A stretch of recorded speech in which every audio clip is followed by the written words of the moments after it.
Joke lang po. Yung aking si Father Edwin. Para mag-isip po tayo. Ayan. Good morning! Good morning! Hallelujah! Gising ba kayo?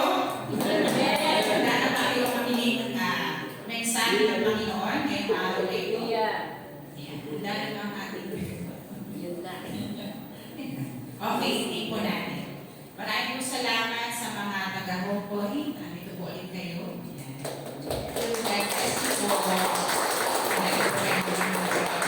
So, ang topic po natin po, the whole man is God's attributes. So sa akin po ay ang omniscient. Ayan. So yung pass po natin, first Sunday is about the Good Shepherd, and the other Sunday, second Sunday is omnipotent, all-powerful. Third is the omnipresence, because God is everywhere. And now, in our fourth Sunday, so may 5 po tayong Sundays, topic natin ngayon is omniscient, and last will be sa ating kay Pastora ay ang faithfulness ng Panginoon. So, ang tema po natin, yan, for our team, mali pala yung aking na-invite. God's divine knowledge that encompasses all.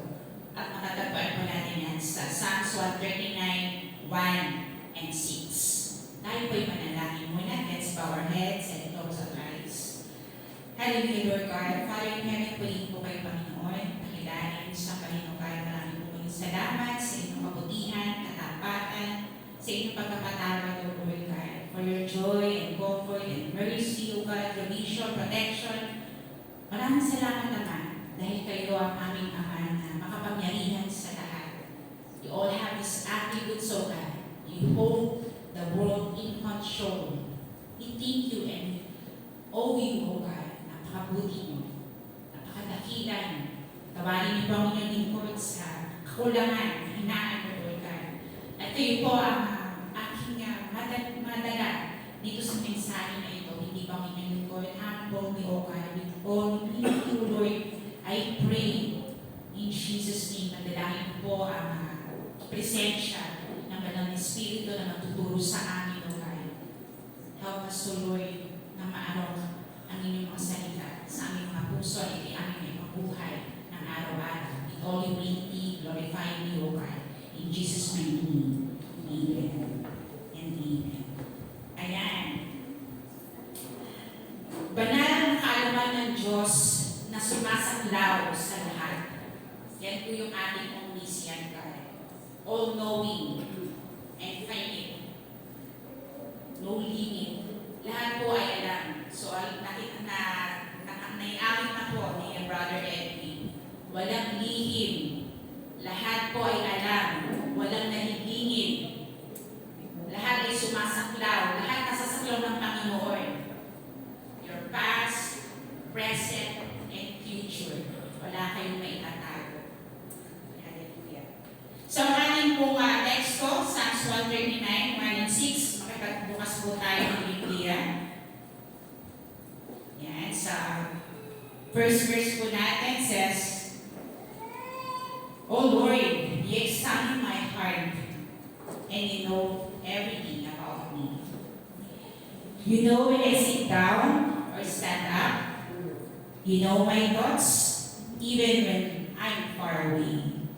You see when I travel and when I rest at home. You know everything I do. You know what I am going to say even before I say it, Lord.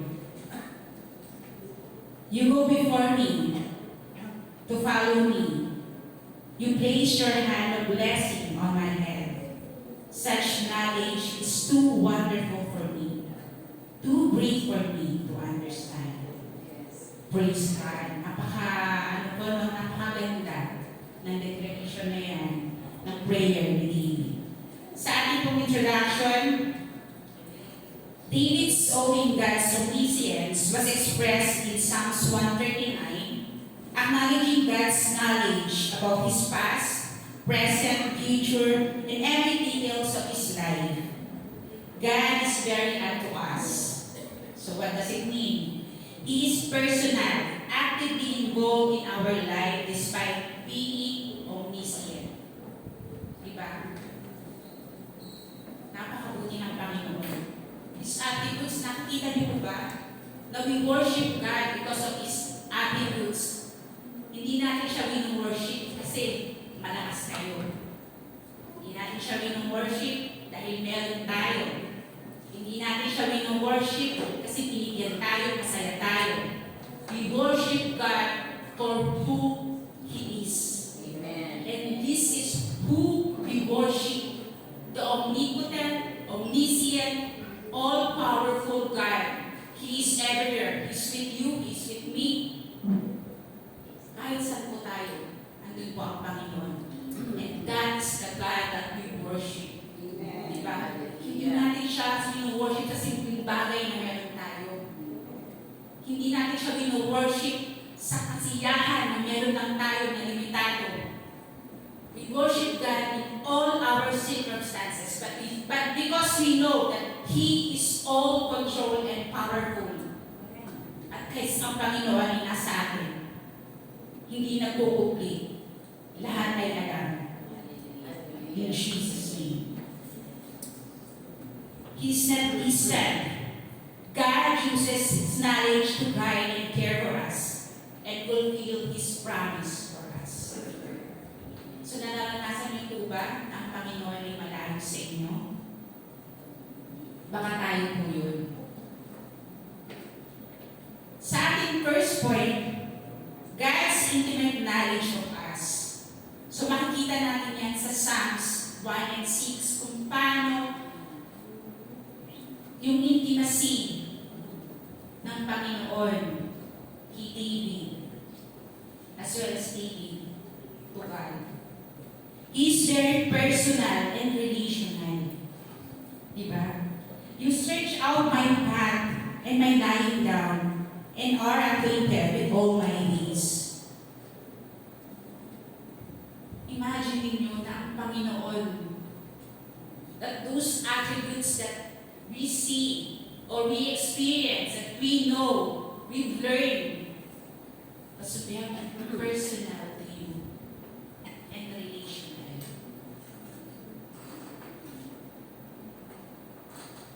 Ipinapalagay ko nga po nung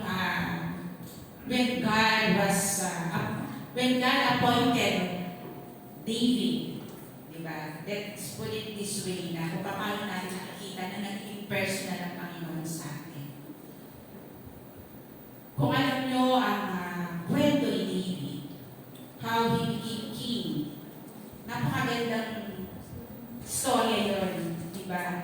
Kung nababasa niyo po ang 1 Samuel hanggang 2 Samuel, andun yung story ni David, kung paano siya pinilit. God personally chose David to be the king of Israel. He was not elected. Personally, God chooses him. Diba? Yung nakikita ng Panginoon ang puso mo. Nakikita ng Panginoon ang hindi nakikita ng ibang tao sa'yo. Relationally, God is with David all throughout. Hindi man siya naging king pa. Kasi pinoroseso pa ng Panginoon, bata pa kasi siya noon. But He is with David. And that is relational. Diba? He is very intimate with David. Hanggang sa pagdating ng kanyang pagiging hari. Napakabuti ng Panginoon na napakalapit niya sa atin. Tayo, gaano ba tayo kalapit? Gaano tayo ka-personal and relational sa Panginoon? Gaano tayo ka-intimate sa Panginoon? Knowing is everywhere. Knowing na hindi natin maitatamo kahit anong lihim, kahit anong meron tayo sa puso natin. Knowing God is all-powerful. Knowing God is our good shepherd. Nagiging Malapit siya sa atin. Ang Diyos, di ba, na lumikha ng langit at lupa, ibinigay ang kanyang buktong na anak. To have a personal and relationship sa atin. Magkaroon tayo ng relasyon sa Panginoong Yesus. Maranasan natin ang pagmamahal, ang pagpapatawad, at kung paano mamuhay sa mundong ito. Naranasan siya ni David. Naranasan ni David ang pagiging omniscience ng Panginoon. Ang pagiging powerful ng Panginoon. Remember how David fought Goliath? That's because of God's power in him. Diba? Nagtiwala siya sa Panginoon. He's faithful to God.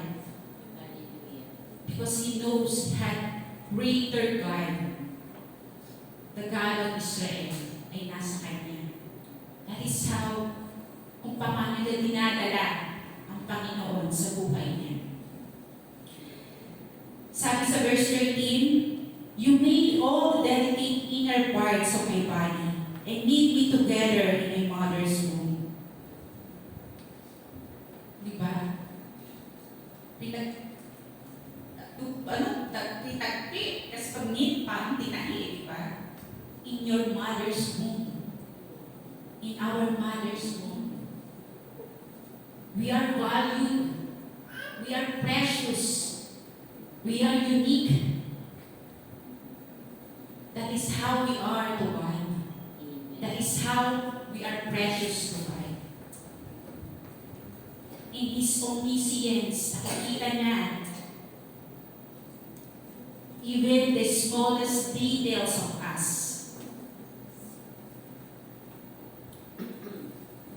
And what is our, ano ang ating may bibigay sa Panginoon?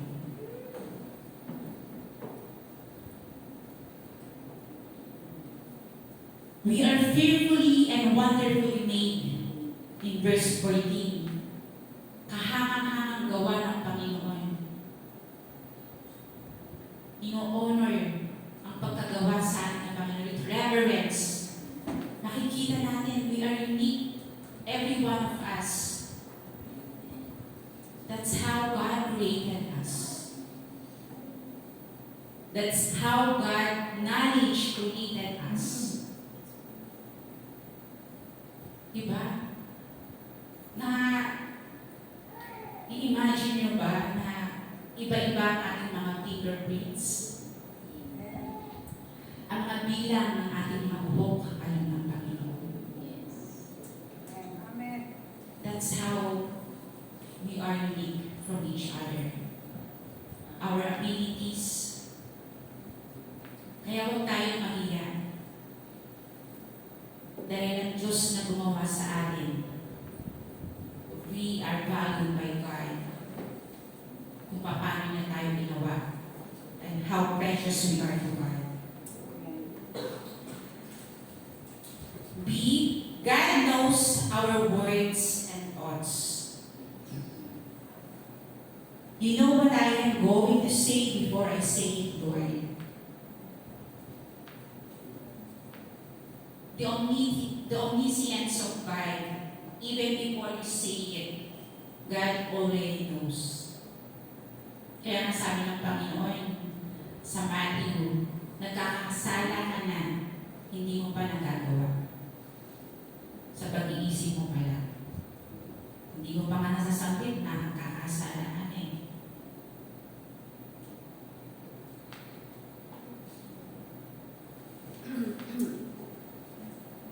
He knows our intentions and motives. Ang intention po ba natin sa pagpunta natin ng church ay makita lang tayo ng sisimba? Anong motibo natin?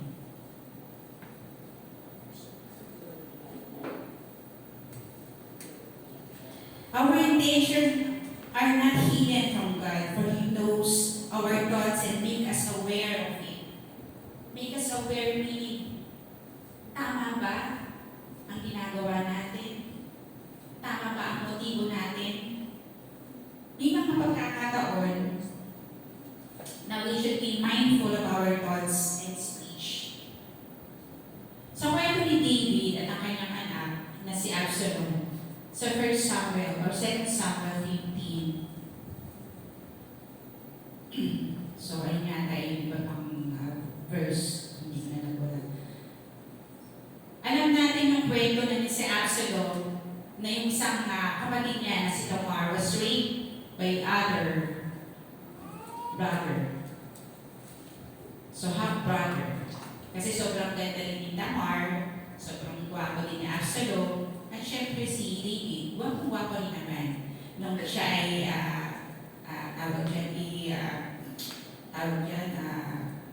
yung sa King, sa Samuel, kung paano siya inilarawan. So, nabighani yung si Amon, kay Tamar. So, Tamar was raped by David, by Absalom. So, itong si Absalom, ang nangyari dito ay gusto niyang makaganti, diba, sa kanyang ginawa ng kanyang kapatid na si Amon. So, ang ginawa niya, nag-invite siya, o in-invite niya yung mga kapatid niya na kasi mag-aano sila ng sheep di ba yung mga sheep, tinatanggalan ng balahibo, so ginagawa nila yun. So may time na gano'n, parang feasting sa kanila, manood, so in-invite nila yun yung mga kapatid, si Haring David, na manood noon, or feast during that time. So makikita niyo po yun sa pagbabasa natin ng 2 Samuel. So sabi ni King David, wag na kasi masyadong marami kami at maaabala ka. Pero sinipinish pa rin ni Absalom na tayo ng mga kapatid ko na lang, sina Amon. Kasi marami sila mga kapatid, mga na kapatid niya. Yun sabi niya. To us, that is good intentions, di ba? Masasabi natin na magandang intention. Kasi you were invited eh. Kapag na-invite ka naman, naalala niya ako.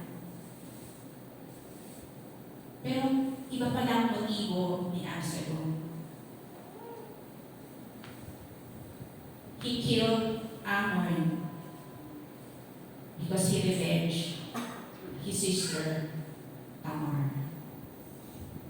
So makikita nyo, yung kwento na yun, andun yung good intentions na makikita ng tao sa atin. Diba? But God knows your heart. Gaya ng pagpili ng Panginoon kay David. Those days, nung panahon na yun, ang pagpili ng hari is kung sa stature niya, kung gaano kagwapo, di ba? Kung gaano kakisig. They look at the outward appearance. But God looks at the heart. That's why He chooses David instead of sa mga kapatid niya na sundalo na. So makikita natin kung ano bang intention, alam ng Panginoon yun. Wala tayong maitatago. Even as here, sa mga politiko, ano bang intentions why they are in that position? That's why we pray for the government. We always pray for them, for their hearts to be true, for their hearts to be trusted by people. Kasi pag susulit natin lahat sa Panginoon, we are accountable of everything that we do in God's time. Ipagsusulit natin lahat ng ating naisip, ng ating nagawa, ng ating nasabi, lahat ng motibo natin, ito man ay mabuti o masama. At marami pang ginawa during the time na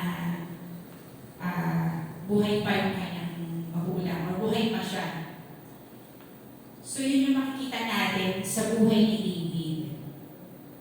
Na alam niya yung ginagawa ng Panginoon, alam niya na wala tayong maitatago sa Panginoon. And God will revenge. Hindi tayo dapat yun. God knows every details of us, even the smallest details, every actions and moves. God possesses complete knowledge of us. In verse 2, you know when I sit down or stand up, even our daily routines. It shows that we cannot hide what we are doing from ordinary or significant to significant. So, ang maliit na ginagawa natin sa bahay natin, or yung bongga-bongga, yung pinaka-busy, kung busy man tayo, lahat yun, walang maitatago sa Panginoon. Kaya sabi, even your thoughts, walang iyahay at walang iyahay. That is how personal and relational is God with us. And that is how intimate God is with us. God is concerned in our daily activities. Kung paano ba tayo namumuhay sa araw-araw. Ito ba ay kaaya-aya sa harapan ng Panginoon? Does it glorify God? Does it encourage people around you? Naging blessing ba tayo sa mga tao na sa paligid natin? Naging pagpapala ba tayo sa mga tao nakakasalamuhan natin? Every detail, God knows. Biruin mo, detalye, that's how God is all-knowing. At hindi mo yun maiintindihan at may explain.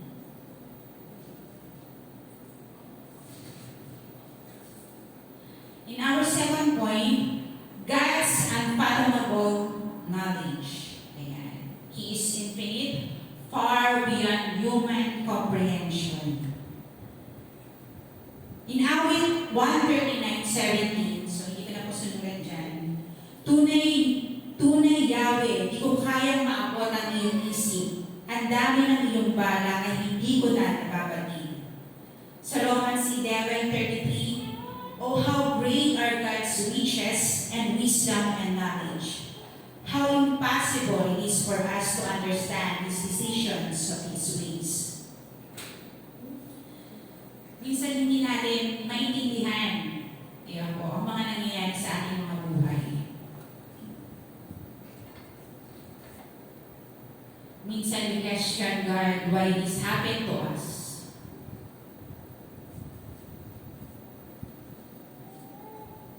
Minsan nagtataka tayo na bakit sila, bakit ako, bakit hindi sila. Tapos sasabihin pa natin, mabait naman ako mabuti naman ako, bakit ako? Minsan hindi natin maintindihan ang mga nangyayari. Because God's omniscience, hindi natin na-comprehend, hindi natin maarok kung ano ba ang layunin ng Panginoon sa bawat isa sa atin.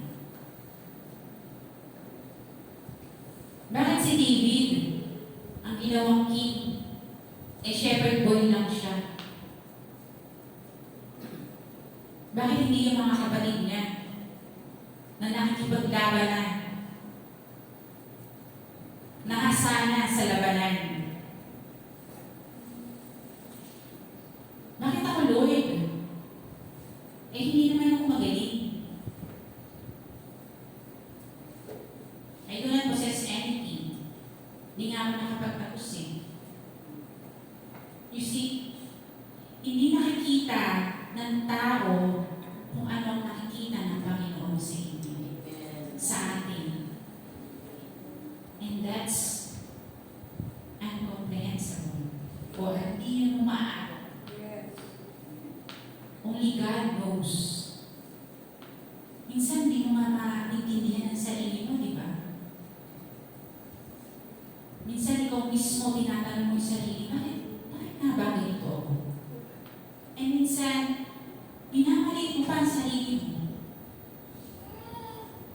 Balikan natin. We are unique. We are precious to God, value. Hinubog tayo ng Panginoon sa sinapupunan ng ating magulang. Pero tayo mismo, minamaliit natin ang ating mga sarili.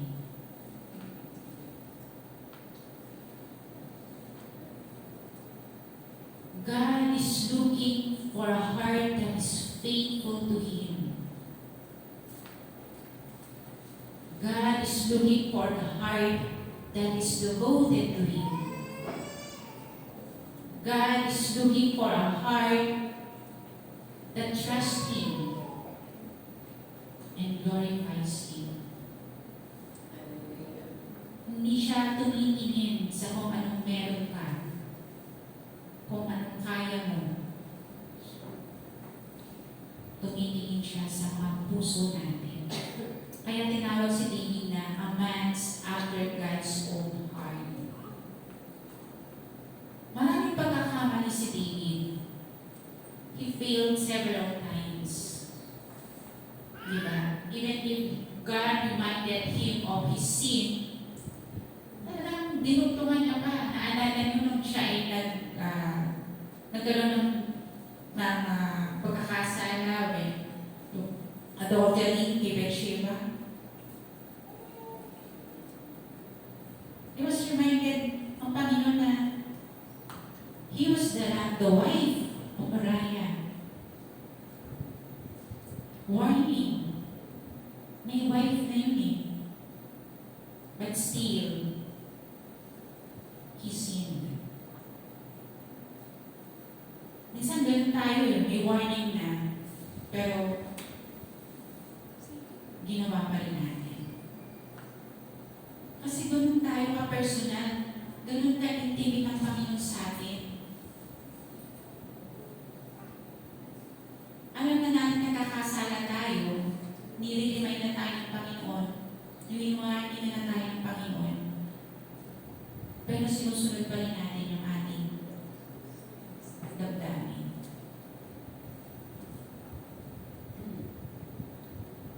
Paano mga magulang, di ba? How we are to our children, kung paano natin sila inaalagaan, kung paano sila natin minawarnyan. Kasi anak natin sila. And God is our Father in heaven that always reminds us of what is good for us. Minsan tinatanong, bakit? Wala naman akong ginagawang masama. Di ba ganun yung mga katwiran? Ginagawa naman ng iba, bakit ako hindi mo magawa? Pero hindi mo ma-explain, di ba? Bilang mga magulang.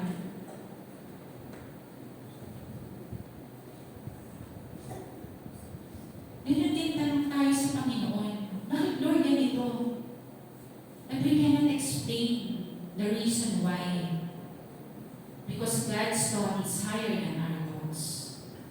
God's ways is higher than our ways.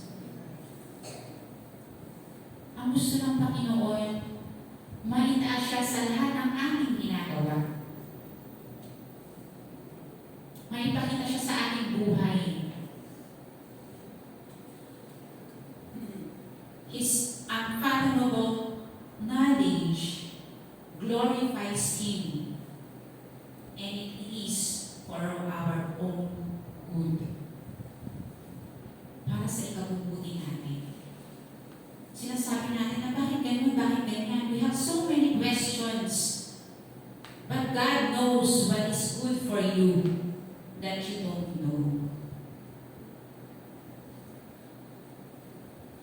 Naging hari si David ng Israel. Humingi siya ng kapatawaran sa Panginoon sa lahat ng kanyang pagkakasala. And he asked for cleansing. David David knows God's heart. Wala siyang may tatago sa Panginoon. He asked for cleansing and purification sa lahat ng kanyang pagkakasala at naging mabuting hari si Haring David. Diba? Ganun nag-glorify ang Panginoon sa buhay ni David. And David, diba? Sa kanyang lahi,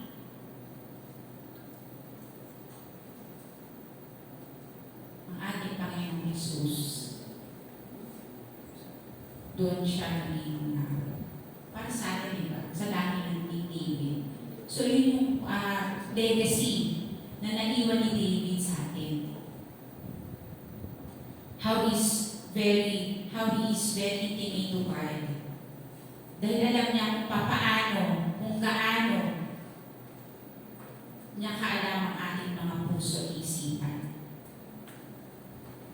Sabi doon, it encourages humility and reverence in our relationship with God. Because God is all-knowing. Wala tayong itatago sa Kanya. It helps us submit our lives to His perfect plan, even when we don't understand. Dapat ganun po tayo kasi nakikita na natin yung kapangyarihan ng Panginoon sa atin.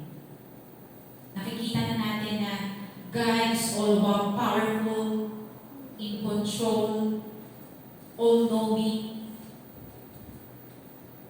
Pero nag-withhold pa rin po tayo to serve this God, our God. Amen? Ako nakahimik niyo po. Ayan. It helps us to submit our lives to His perfect plan even when we don't understand. Kasi hindi po talaga natin maiintindihan ang layunin ng Panginoon sa bawat isa sa atin. Not until na tayo maging katulad ni David. So for our conclusion, ayan po, tayo po ay tapos na. May David's prayer in Psalms 139, 23-24 be our prayer as we all know that God is omniscient. We cannot hide anything. He knows our past, present, and future. Sige po. It is a prayer of surrender to God, humbly asking to search our heart and reveal any wicked or sinful ways and to guide us in our God's eternal will. So ito ang ating conclusion na bilang Kristiyano, maging panalangin natin ang panalangin ni David because he knows God very well. Maging panalangin natin sa Panginoon na tanggalin anything that offends Him. Siyasatin mo ako, Panginoon, sabi sa Tagalog. Walang lihim na hindi mo makikita. You know everything. Take away any offense that is in me and lead me to life everlasting. Hallelujah. Thank you, Lord.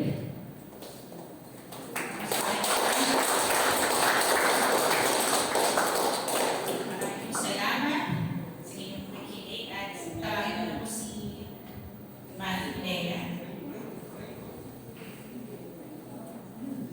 Closing prayer na po muna tayo. Sige, let's pray. Hallelujah, Lord. Father in heaven, tuwing po kayo, Panginoon, nakilain sa bayang lugar. Maraming po muling salamat sa inyong kabutihan at katapatan. Maraming salamat, Ama. Although you are omniscient, so God, you are so kind and loving and merciful, Lord. Maraming po salamat, Lord God, sa mga ginagawa niyo sa aming buhay. Tulungan niyo po kami na maging panalangin namin, panalangin ni Haring David. Nalinisin niyo po kami, Panginoon. lead us in eternal glory, O God. Na maging kaaya-aya kami sa inyong harapan every day of our life. Pagpalain niyo po ang bawat isa, proteksyonan, O God, sa pag-uwi, at pagpalain niyo po ang gagawin gawain namin later, O Lord, after the service. Maraming salamat muli, Panginoon, sa inyo po ang mataas na papuri at pagsamba sa aming pangalan. Sa katamis